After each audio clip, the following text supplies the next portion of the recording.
राधे राधे आप सभी को। देखिए, कार्तिक माह चल रहा है और कार्तिक माह में दीपदान का विशेष फल प्राप्त होता है। अगर हम पूरे वर्ष दीपदान नहीं कर सकते तो कार्तिक माह में ही दीपदान करके पूरे वर्ष का पुण्य फल प्राप्त किया जा सकता है। तुलसी मैया में नियमित दीपदान करने से, आंवले के नीचे, बेलपत्र के नीचे, आकाश दीपदान और मुख्य द्वार पर इस प्रकार से 365 बाती का दिया बनाकर दीपदान करना चाहिए।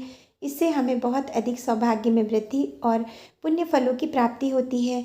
हमारे पुराणों और स्कंद पुराण, विष्णु पुराण में हमारी नदियों के घाटों पर, सरोवरों में, जलाशयों के किनारे भी दीपदान का बहुत अधिक फल बताया गया है। इस पुण्य फल को प्राप्त करने के लिए अगर हमारे लिए ये संभव ना हो कि हम नदियों पर, घाटों पर जाएं, तो उसके लिए हम अपने घरों में ही इस प्रकार से एक पात्र पे स्वास्तिक निर्माण कर लें और उसके बाद एक कलश में हम स्वास्तिक निर्माण कर लें और इस कलश में जल भरकर ऊपर से हम कुछ गंगा जल या पवित्र नदी का जल डालकर ऐसे अपनी मनोभाव करें कि ये साक्षात गंगा मैया हैं। और इस तरह से पात्र पे स्वास्तिक के ऊपर कुछ हल्दी, कुमकुम से रंगे हुए अक्षत अवश्य डालें, कुछ पुष्प रखें और इस पात्र को इस गंगा मैया का स्वरूप समझ के पूजन अर्चन करें।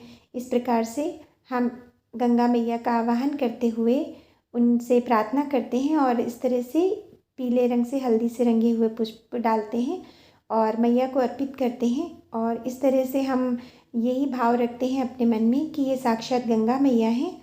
अब हम माता के सम्मुख 365 बाती का दीपक जलाएंगे, लेकिन क्योंकि इस बार अधिक मास था इसलिए 366 बाती का दीप जलेगा।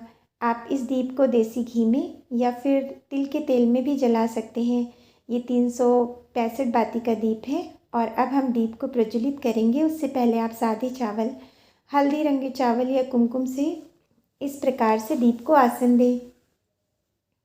देखिए, कभी भी दीप को ऐसे खाली नहीं रखा जाता, हमेशा उसके नीचे आसन अवश्य दिया जाता है।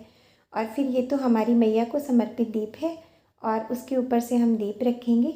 अब हम दीप को प्रज्वलित करेंगे गणेश भगवान का नाम लेते हुए, गंगा मैया का आवाहन करते हुए हम ये अपना दीप प्रज्वलित कर रहे हैं। और देखिए, जब दीप प्रज्वलित हो जाए तो दीपक की पूजा करनी चाहिए।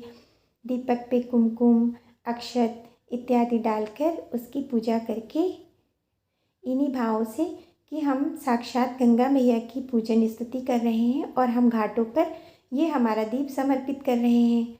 और देखिए, इस तरह से उसमें दीपक में कुछ आप खील और मीठे बताशे या जो भी आप चाहें खाद्य पदार्थ आपके पास हो वो आप डाल सकते हैं। इस तरह से फूल अर्पित करें और फिर उसके बाद आचमनी अवश्य करें। दीपक की आचमनी करने के बाद हम अपनी गंगा मैया, जिनको हमने कलश में आवाहन करके अपने भाव से ऐसा मन में विश्वास रखा है, उनको भी खील बताशा चढ़ा के पुष्प समर्पित करेंगे, क्षमा याचना मांगेंगे। अगर हमारी पूजा में कोई त्रुटि हो तो इसके लिए हम मैया से प्रार्थना करके क्षमा याचना मांगेंगे। उसके बाद में हम धूप से, दीप से माता की और अपने दीप की पूजा करेंगे।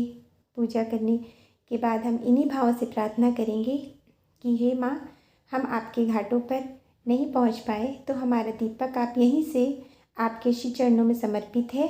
कृपया आप हमारा दीपदान स्वीकार करें।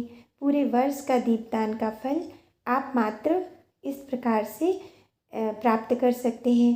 पुण्य फलों की प्राप्ति करने के लिए आप घर में इस तरह से पूर्व की तरफ या उत्तर की तरफ मुख करके दीपक को प्रज्वलित करें और ईश्वर से प्रार्थना करें। मैया आपका दीप अवश्य स्वीकार करेंगी। अगर आपको मेरे द्वारा दी गई जानकारी अच्छी लगी तो कृपया चैनल को लाइक, शेयर, सब्सक्राइब जरूर करें।